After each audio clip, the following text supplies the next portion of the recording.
Now, let's talk about types of methods inside the controller. Currently, if you have guys noticed, when we create a new method, we use public in front of the function. First, we write public, then we type function. After that, we type the function name. In here, the public means that this function or method is accessible outside this controller. As you guys can see in here, we can access it from the route.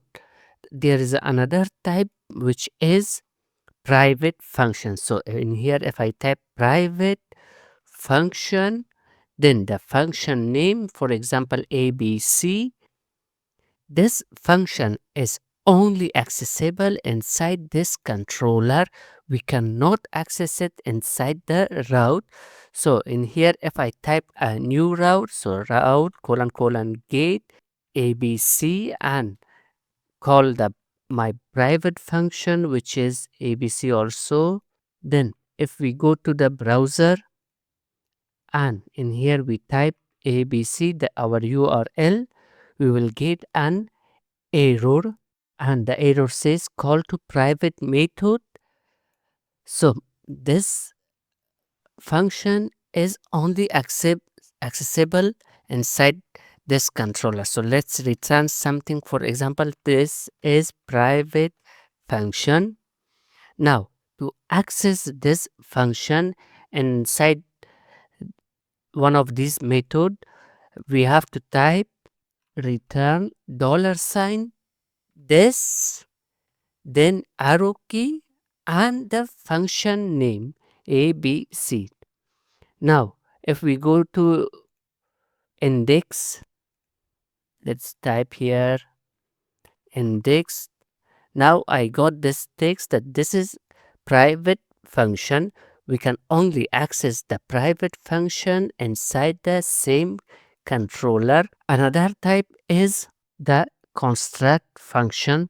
So if a controller have a construct function like this, public function underscore construct, this function will run always when this controller is called. So whenever we call this controller, this function will automatically run. So for example, if I create a variable in here, protected $name, and in here if I call this function, then name function. So let's comment this out. Instead of this, let's return our variable this name. Now if we go to the browser, refresh, we don't get anything. Now let's assign a value to this. So we will assign here a value to this by typing $, this name is equal to my name.